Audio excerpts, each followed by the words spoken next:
దేశ ప్రయోజనాలే ఎన్డీఏ సర్కార్ తొలి ప్రాధాన్యత అన్నారు ప్రధాని మోదీ. భారత్లో 2036 ఒలింపిక్స్ నిర్వహించేందుకు ప్రయత్నిస్తున్నట్లు చెప్పారు. తమిళనాడు అసెంబ్లీ ఎన్నికల్లో ఏఐఏడీఎంకే బీజేపీ కలిసి పోటీ చేస్తాయన్నారు కేంద్ర మంత్రి అమిత్ షా. యుఎస్ చైనా మధ్య టిట్ ఫర్ టాట్ల టారిఫ్ వార్ కొనసాగుతోందన్నారు కేంద్ర మంత్రి జైశంకర్.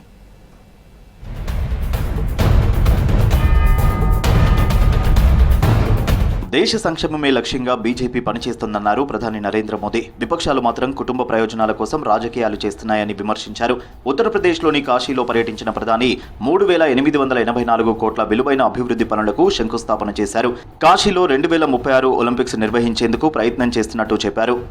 बनारस अब दुनिया के चुनिंदा ऐसे शहरों में होगा और अब तो 2036 में 2036 में ओलंपिक भारत में हो, इसके लिए हम लगे हुए हैं.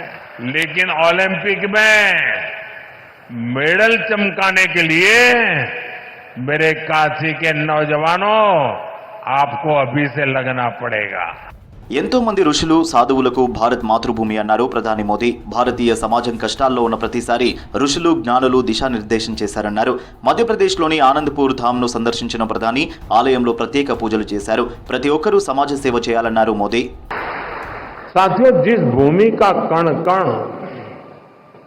संतों की तपस्या से सींचा गया हो, जहां परमार्थ एक परंपरा बन चुका हो, जहां सेवा के संकल्प मानवता के कल्याण का पथ प्रशस्त करते हो, वो धरती साधारण नहीं है. తమిళనాడులో రాజకీయ పరిణామాలు వేగంగా మారుతున్నాయి. 2026లో జరిగే అసెంబ్లీ ఎన్నికల్లో ఏఐఏడీఎంకే బీజేపీ కలిసి పోటీ చేస్తాయని తెలిపారు కేంద్ర మంత్రి అమిత్ షా. చెన్నైలో పర్యటించిన షా 2 పార్టీల మధ్య పొత్తు ప్రకటించారు. ఏఐఏడీఎంకే నేత పళనిస్వామి నేతృత్వంలోని ఎన్డీఏ పోటీ చేస్తుందన్నారు. ఎలాంటి షరతులు లేకుండానే పొత్తు కుదిరిందన్నారు అమిత్ షా.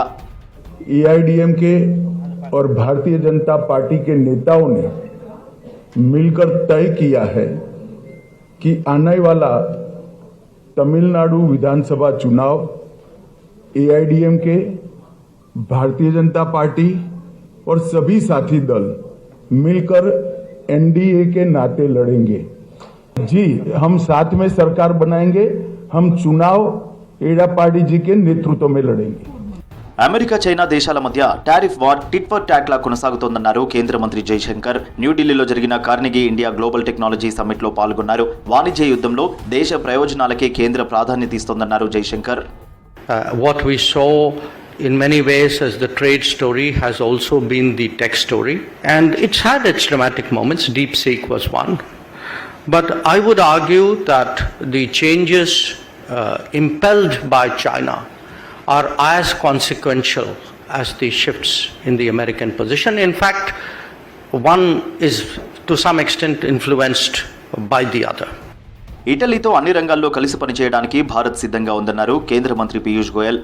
ఢిల్లీలో ఇటలీ ఉప ప్రధాని ఆంటోనియో టజానీతో ద్వైపాక్షిక సంబంధాలపై చర్చించారు. 2 దేశాల భాగస్వామ్యం వ్యూహాత్మక స్థాయికి తీసుకెళ్తామన్నారు గోయల్.